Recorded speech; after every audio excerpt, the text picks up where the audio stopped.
ரெண்டு ராஜாக்கள் 11ஆம் அதிகாரம். அகசியாவின் தாயாகிய அத்தாலியாள் தன் குமாரன் இறந்து போனதை கண்டபோது எழும்பி ராஜ வம்சஸ்தர் யாவரையும் சங்காரம் பண்ணினாள்.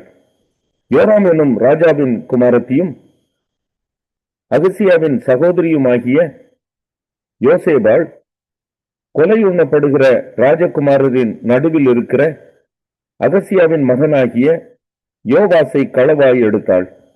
அவன் கொல்லப்படாதபடி அவனையும் அவன் தாதியையும் அத்தாலியாளுக்கு தெரியாமல் பள்ளி அறையில் ஒளித்து வைத்தார்கள். இவளோட கூட அவன் 6 வருஷம் கர்த்தருடைய ஆலயத்தில் ஒளித்து வைக்கப்பட்டிருந்தான். அத்தாலியாள் தேசத்தின் மேல் ராஜ்யபாரம் பண்ணினாள். 7ஆம் வருஷத்திலே யோய்தா 100 பேருக்கு அதிபதிகளையும் தலைவரையும் காவலாளரையும் அழைப்பித்து அவர்களை தன்னிடத்தில் கர்த்தருடைய ஆலயத்திலே வர சொல்லி அவர்களோடு உடன்படிக்கை பண்ணி அவர்களை கர்த்தருடைய ஆலயத்திலே ஆணையிடுவித்துக் கொண்டு அவர்களுக்கு ராஜாவின் குமாரனை காண்பித்து அவர்களை நோக்கி, நீங்கள் செய்ய வேண்டிய காரியம் என்னவென்றால், ஓய்வு நாளில் முறைப்படி இங்கே வருகிற உங்களில் 1/3 பங்கு ராஜாவின் அரமனை காவல் காக்க வேண்டும். 1/3 பங்கு சூர் என்னும் வாசலிலும் 1/3 பங்கு காவலாளரின் காவலின் பிறகே இருக்கிற வாசலிலும் இருந்து ஆலய காவலை பத்திரமாய் காக்க வேண்டும். இப்படியே ஓய்வு நாளில் முறைப்படியே உங்களில் 2 பங்கு பேர் ராஜாவினிடத்தில் கர்த்தருடைய ஆலயத்தை காவல் காக்க வேண்டும். நீங்கள் அவரவர் தங்கள் ஆயுதங்களை கையிலே பிடித்தவர்களால் ராஜாவை சுற்றிலும் வரிசையாய் நின்று கொண்டிருக்க வேண்டும்.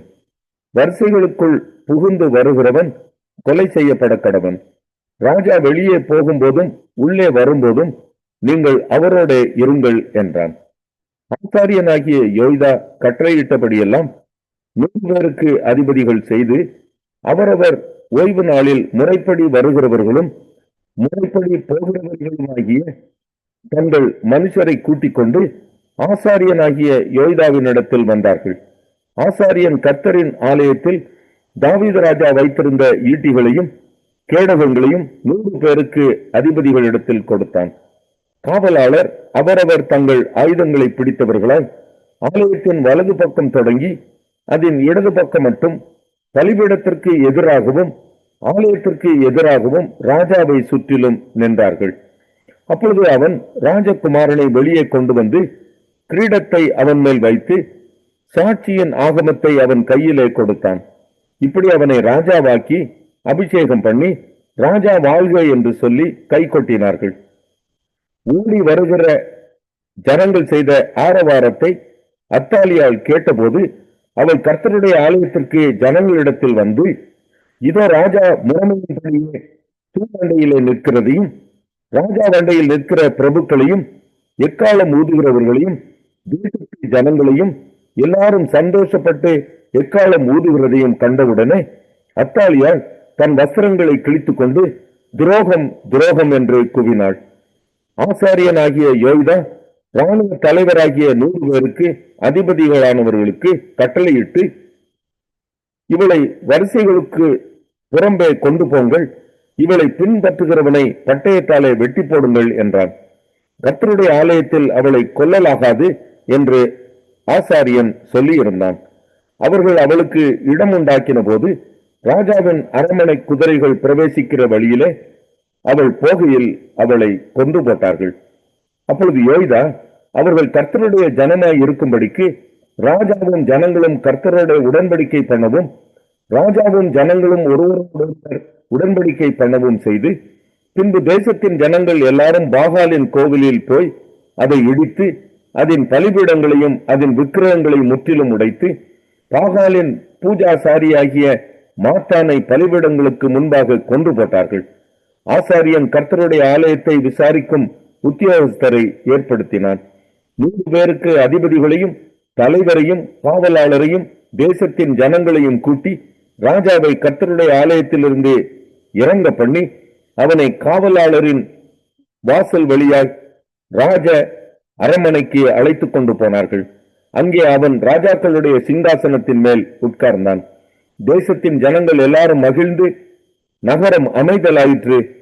அத்தாலியாளையோ ராஜாவின் அரமனை அண்டையில் பட்டயத்தால் கொன்று போட்டார்கள். யோவாஸ் ராஜாவாகிற 2 ராஜாக்கள் 12ஆம் அதிகாரம். யெகூவின் 7ஆம் வருஷத்தில் யோவாஸ் ராஜாவாகி எருசலேமிலே 40 வருஷம் ராஜ்யபாரம் பண்ணினான். பெயர்சபா ஊராளாகிய அவனுடைய தாயின் பேர் சிபியாள். ஆசாரியனாகிய யோய்தா யோவாசை போதகம் பண்ணின நாளெல்லாம் அவன் கர்த்தரின் பார்வைக்கு செம்மையானதை செய்தான். மேடைகளை மாத்திரம் அகற்றவில்லை, ஜனங்கள் இன்னும் மேடைகள் மேல் பலியிட்டு தூபம் காட்டி வந்தார்கள். யோவாஸ் ஆசாரியரை நோக்கி, பிரதிஷ்டையாக்கப்பட்ட பொருள்களாகிய கர்த்தருடைய ஆலயத்துக்கு கொண்டு வரப்படுகிற எல்லா பணங்களையும், லக்கத்திற்குட்படுகிறவர்களின் பணத்தையும், மீட்புக்காக மதிக்கப்படுகிற ஆட்களின் பணத்தையும் கர்த்தருடைய ஆலயத்துக்கு கொண்டு வரும்படி அவரவர் தம் தம் மனதிலே நியமித்திருக்கும் எல்லா பணத்தையும் ஆசாரியர்கள் அவரவர் தங்களுக்கு அறிமுகமானவர்கள் கையில் வாங்கி கொண்டு ஆலயத்தில் எங்கெங்கே பழுது காண்கிறதோ அங்கே எல்லாம் ஆலயத்தை பழுது பார்க்க வேண்டும் என்றான். ஆனாலும் ராஜாவாகிய யோவாசின் 23ஆம் வருஷம் மட்டும் ஆசாரியர்கள் ஆலயத்தை பழுது பாராதே போனபடியினால் ராஜாவாகிய யோவாஸ் ஆசாரியனாகிய யோய்தாவையும் மற்ற ஆசாரியர்களையும் அழைப்பித்து, நீங்கள் ஆலயத்தை பழுது பாராதே போனதென்ன? இனி நீங்கள் உங்களுக்கு அறிமுகமானவர்கள் கையிலே பணத்தை வாங்காமல் அதை ஆலயத்தை பழுது பார்க்கிறதற்காக விட்டுவிடுங்கள் என்றான். அப்பொழுது ஆசாரியர்கள் ஜனத்தின் கையிலே பணத்தை வாங்கிக் கொள்ளாமலும் ஆலயத்தை பழுது பாராமலும் இருக்கிறதற்கு சம்மதித்தார்கள். ஆசாரியனாகிய யோய்தா ஒரு பெட்டியை எடுத்து அதன் மூடியிலே ஒரு துவாரமிட்டு அதை பலிபீட தண்டையிலே கர்த்தருடைய ஆலயத்தில் ஜனங்கள் உட்பிரவேசிக்கும் வலது பக்கத்தில் வைத்தான். வாசற்படியை காக்கிற ஆசாரியர்கள் கர்த்தருடைய ஆலயத்திற்கு கொண்டு வரப்பட்ட பணத்தை எல்லாம் அதிலே போட்டார்கள். பெட்டியிலே மிகுந்த பணம் உண்டென்று அவர்கள் காணும்போது ராஜாவின் சம்பிரதியும் பிரதான ஆசாரியனும் வந்து கர்த்தருடைய ஆலயத்திலே சேகரிக்கப்பட்ட பணத்தை எண்ணி முடிப்பு கட்டி, எண்ணின பணத்தை கர்த்தருடைய ஆலயத்திலே விசாரிப்புக்காரர் கையிலே கொடுப்பார்கள். அதை அவர்கள் கர்த்தருடைய ஆலயத்தை பழுது பார்க்கிற தச்சருக்கும் சிற்பாசாரிகளுக்கும் கொற்றருக்கும் கல் தச்சருக்கும் கர்த்தருடைய ஆலயத்தை பழுது பார்க்க தேவையான மரங்களையும் வெட்டின கற்களையும் கொள்ளுகிறதற்கும் ஆலயத்தை பழுது பார்க்கிறதற்கும் செல்லும் எல்லா செலவுக்கும் கொடுத்தார்கள். கர்த்தருடைய ஆலயத்துக்கு கொண்டு வரப்பட்ட பணத்தினாலே வெள்ளி கிண்ணங்களும் கீத வாத்தியங்களும் கலங்களும் எக்காலங்களும் பொற்பாத்திரங்களும் வெள்ளி பாத்திரங்களும் பண்ணப்படாமல் கர்த்தருடைய ஆலயத்தை பழுது பார்க்கும்படிக்கு வேலை செய்கிறவர்களுக்கே அதை கொடுத்தார்கள். வேலை செய்கிறவர்களுக்கு கொடுக்கும்படிக்கு பணத்தை வரப்பற்றி கொண்ட மனுஷர் கையிலே கணக்கு கேளாதிருந்தார்கள். அவர்கள் உண்மையாய் அதை நடப்பித்தார்கள். குற்ற பிராயச்சித்த பணமும் பாவ பிராயச்சித்த பணமும் கர்த்தருடைய ஆலயத்திற்காக கொண்டு வரப்படவில்லை, அது ஆசாரியரை சேர்ந்தது. அதற்கு பின்பு சீரியாவின் ராஜாவாகிய ஆசகேல் வந்து காத்தூரின் மேல் யுத்தம் பண்ணி அதை பிடித்தான். அதன் பின்பு எருசலேமுக்கு விரோதமாய் போக ஆசகேல் தன் முகத்தை திருப்பினான். அப்பொழுது யூதாவின் ராஜாவாகிய யோவாஸ் தன் பிதாக்களாகிய யோசபாத், யோராம், அகசியா என்னும் யூதாவின் ராஜாக்கள் பரிசுத்தம் பண்ணி வைத்த எல்லாவற்றையும் தான் பரிசுத்தம் பண்ணி வைத்ததையும் கர்த்தருடைய ஆலயத்திலும் ராஜாவின் அரண்மனையிலும் உள்ள பொக்கிஷங்களில் அகப்பட்ட பொன் யாவையும் எடுத்து சீரியாவின் ராஜாவாகிய ஆசகேலுக்கு அனுப்பினான். அப்பொழுது அவன் எருசலேமை விட்டு திரும்பி போனான். யோவாசின் மற்ற வர்த்தமானங்களும் அவன் செய்தவை யாவும் யூதாவுடைய ராஜாக்களின் நாளாகம புஸ்தகத்தில் அல்லவோ எழுதியிருக்கிறது. யோவாசின் ஊழியக்காரர் எழும்பி கட்டுப்பாடு பண்ணிக்கொண்டு சில்லாவுக்கு போகிற வழியில் இருக்கிற மில்லோ வீட்டிலே அவனை கொன்று போட்டார்கள். சிமியாதின் குமாரன் யோசகார், சோமேரின் குமாரன் யோசபாத் என்னும் அவனுடைய ஊழியக்காரர் அவனை கொன்றார்கள். இறந்து போன அவனை தாவீதின் நகரத்தில் அவனுடைய பிதாக்கள் அண்டையிலே அடக்கம் பண்ணினார்கள். அவன் குமாரனாகிய அமத்சியா அவன் ஸ்தான. எசேக்கியேல் 2ஆம் அதிகாரம். அவர் என்னை நோக்கி, மனுபுத்திரனே, உன் காலங்களில் உன்னுடனே பேசுவேன் என்றார். இப்படி அவர் என்னோட பேசும்போது ஆவி எனக்குள் வந்து என்னை காலொன்றி நிற்கும்படி செய்தது. அப்பொழுது அவர் என்னுடனே பேசுகிறதை கேட்டேன். அவர் என்னை நோக்கி, மனுபுத்திரனே, எனக்கு விரோதமாய் எழுதின கலகக்கார ஜாதியாகிய இஸ்ரவேல் புத்திரரிடத்திற்கு நான் உன்னை அனுப்புகிறேன். அவர்களும் அவர்கள் பிதாக்களும் இந்நாள் வரைக்கும் எனக்கு விரோதமாய் துரோகம் செய்தார்கள். அவர்கள் கடின முகமும் இருவரும் உள்ள புத்திரர். அவர்களிடத்திற்கு நான் உன்னை அனுப்புகிறேன். கர்த்தராகிய ஆண்டவர் இன்னொருவரை உரைக்கிறார் என்று அவர்களோட சொல்லு. கலக வீட்டாராகிய அவர்கள் கேட்டாலும் சரி கேளாவிட்டாலும் சரி, தங்களுக்குள்ளே ஒரு தீர்க்கதரிசி உண்டென்கிறதை அவர்கள் அறிய வேண்டும். மனுபுத்திரனே, நீ அவர்களுக்கு பயப்பட வேண்டாம். அவர்கள் வார்த்தைகளுக்கும் அஞ்ச வேண்டாம். நெருங்கல்களுக்கும் நீ தங்கி இருந்தாலும், நீ பண்ணினாலும், நீ அவர்கள் வார்த்தைகளுக்கு பயப்படாமலும் அவர்கள் முகத்துக்கு அவர்கள் கலக வீட்டார். கலகக்காரராகிய அவர்கள் கேட்டாலும் சரி கேளாவிட்டாலும் சரி, நீ என் வார்த்தைகளை அவர்களுக்கு சொல்லு. மனுபுத்திரனே, நீ அந்த கலக வீட்டாரை போல கலகக்காரனாயிராமல் நான் உன்னோட சொல்லுகிறதை கேள்.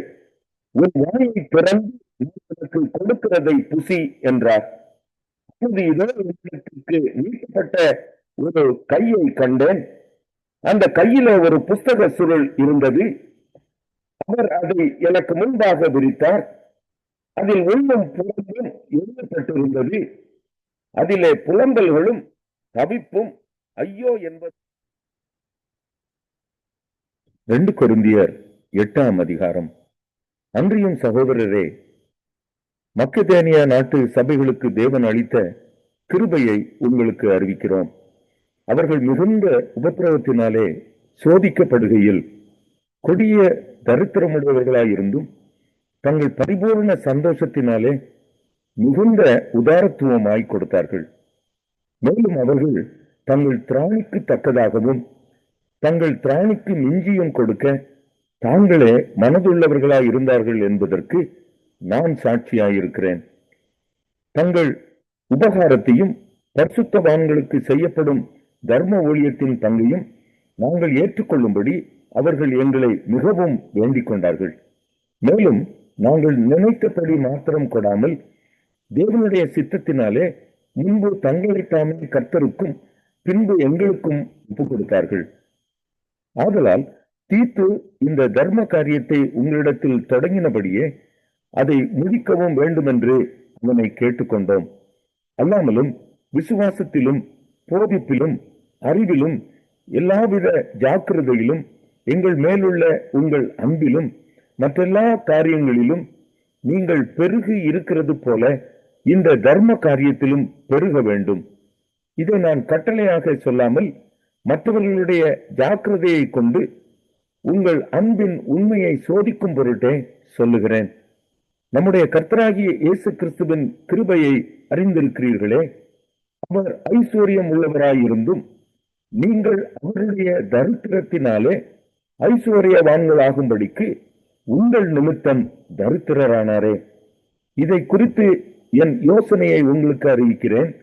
இதை செய்கிறதற்கு மாத்திரமல்ல, செய்ய வேண்டும் என்று உற்சாகப்படுகிறதற்கும் 1 வருஷமே ஆரம்பின உங்களுக்கு இது தகுதியாயிருக்கும். ஆகையால் அதை இப்பொழுது செய்து நிறைவேற்றுங்கள். கொடுக்க வேண்டும் என்கிற விருப்பம் உண்டாயிருந்தது போல உங்களுக்கு உள்ளவைகளில் எடுத்து அதை நிறைவேற்றுதலும் உண்டாவதாக. ஒருவனுக்கு மன விருப்பம் இருந்தால் அவனுக்கு இல்லாததின் படியல்ல, அவனுக்கு உள்ளதின் படியே அங்கீகரிக்கப்படும். மற்றவர்களுக்கு சகாயமும் உங்களுக்கு வருத்தமும் உண்டாகும்படி அல்ல, சமநிலை இருக்கும்படியாகவே சொல்லுகிறேன்.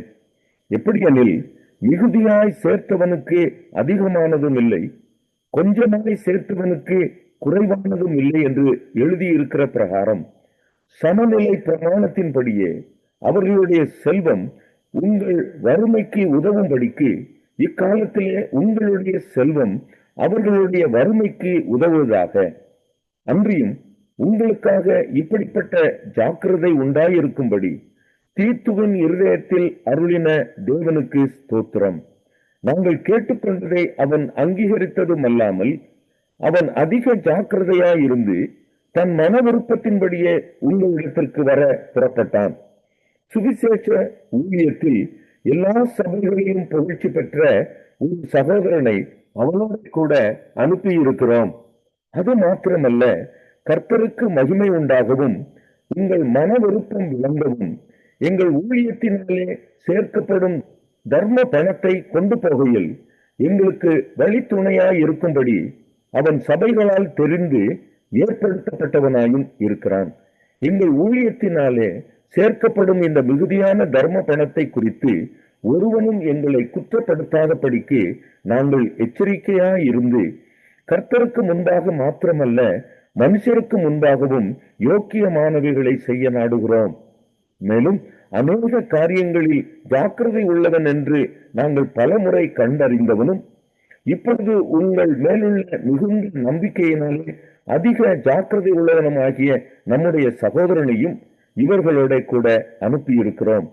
தீத்துவை குறித்து ஒருவன் விசாரித்தால் அவன் எனக்கு கூட்டாளியும் உங்களுக்காக என் உடன் வேலையாளுமாய் இருக்கிறான் என்றும், எங்கள் சகோதரரை குறித்து ஒருவன் விசாரித்தால் அவர்கள் சபைகளுடைய ஸ்தானாதிபதிகளும் கிறிஸ்துவுக்கு மகிமையுமாய் இருக்கிறார்கள் என்றும் அறிய கடவன். ஆதலால் உங்கள் அன்பையும் நாங்கள் உங்களை குறித்து சொன்ன புகழ்ச்சியையும் சபைகளுக்கு முன்பாக 2 கொரிந்தியர் 9ஆம் அதிகாரம். பரிசுத்தவான்களுக்கு செய்ய வேண்டிய தர்ம சகாயத்தை குறித்து நான் அதிகமாக உங்களுக்கு எழுத வேண்டுவதில்லை. உங்கள் மன விருப்பத்தை அறிந்திருக்கிறேன். அகாயாவில் உள்ளவர்கள் 1 வருஷமாக ஆயத்தமாய் இருக்கிறார்கள் என்று நான் மக்கெதோனியருடனே சொல்லி உங்களை புகழ்ந்தேனே. உங்கள் ஜாக்கிரதை அநேகரை எழுப்பிவிட்டதும் உண்டு. அப்படி இருந்தும் உங்களை குறித்து நாங்கள் சொன்ன புகழ்ச்சி இந்த காரியத்தில் வீணாய் போகாமல் நான் சொன்னபடி நீங்கள் ஆயத்தப்பட்டவர்களாய் இருப்பதற்கு இந்த சகோதரரை அனுப்பினேன். மக்கெதோனியர் என்னுடனே கூட வந்து உங்களை ஆயத்தப்படாதவர்களாக கண்டால் இவ்வளவு நிச்சயமாய் உங்களை புகழ்ந்ததற்காக நீங்கள் வெட்கப்படுவீர்கள் என்று நாங்கள் சொல்லாமல் நாங்களே வெட்கப்பட வேண்டியதாயிருக்கும். ஆகையால் வாக்குத்தத்தம் பண்ணப்பட்டிருக்கிற உங்கள் தான தர்மமானது லோகத்தனமாய் கொடுக்கப்பட்டதாயிராமல் உதாரத்துவமாய் கொடுக்கப்பட்டதாய் இருக்கும்படியாக அதை ஆயத்தப்படுத்துகிறதற்கு சகோதரரை ஏவி உங்களிடத்தில் முன்னதாக அனுப்புவது எனக்கு அவசியம் என்று காணப்பட்டது. பின்னும் நான் சொல்லுகிறது என்னவெனில், சிறுக விதைக்கிறவன் சிறுக அறுப்பான், பெருக விதைக்கிறவன் பெருக அறுப்பான். அவன் விசனமாயும் அல்ல கட்டாயமாயும் அல்ல, தன் மனதில் நியமித்தபடியே கொடுக்க கடவன். உற்சாகமாய் கொடுக்கிறவனிடத்தில் தேவன் பிரியமாயிருக்கிறார். மேலும் நீங்கள் எல்லாவற்றிலும் எப்பொழுதும் சம்பூர்ணம் உடையவர்களாயும் சகலவித நற்கிரியைகளிலும் பெருகிறவர்களாயும் இருக்கும்படியாக தேவன் உங்களிடத்தில் சகலவித கிருபையையும் பெருக செய்ய வல்லவராயிருக்கிறார். வாரி இறைத்தான், ஏழைகளுக்கு கொடுத்தான், அவனுடைய நீதி என்றென்றைக்கும் நிற்கும் என்று எழுதியிருக்கிறபடியாகும். விதைக்கிறவனுக்கு விதையையும் புசிக்கிறதற்கு ஆகாரத்தையும் அளிக்கிறவர் உங்களுக்கு விதையை அளித்து அதை பெருக பண்ணி உங்கள் நீதியின் விளைச்சலை வர்த்திக்க செய்வார். தேவனுக்கு எங்காவது ஸ்தோத்திரம் உண்டாவதற்கு ஏதுவாக இருக்கும் மிகுந்த உதார குணத்திலே நீங்கள் எவ்விதத்திலும் சம்பூர்ணம் உள்ளவர்கள் ஆவீர்கள். இந்த தர்ம சகாயமாகிய பணிவிடை பரிசுத்தவான்களுடைய குறைவுகளை நீக்குகிறதும் அல்லாமல் அநேகர் தேவனை ஸ்தோத்திரிப்பதினாலே சம்பூர்ண இந்த தர்ம சகாயத்தினாலாகிய நன்மையை அனுபவித்து நீங்கள் கிறிஸ்துவின் சுவிசேஷத்தை கீழ்ப்படிதலோடு அறிக்கையிட்டிருக்கிறதன் நிமித்தமும் தங்களுக்கும் மற்ற அனைவருக்கும் நீங்கள் உதாரணத்தை தர்மம் செய்கிறது நிமித்தமும் அவர்கள் தேவனை மகிமைப்படுத்தி உங்களுக்காக வேண்டுதல் செய்து தேவன் உங்களுக்கு அளித்த மிகவும் விசேஷித்த கிருபையின் நிமித்தம் உங்கள் மேல் வாஞ்சையாயிருக்கிறார்கள். தேவன் அருளிய சொல்லி முடியாத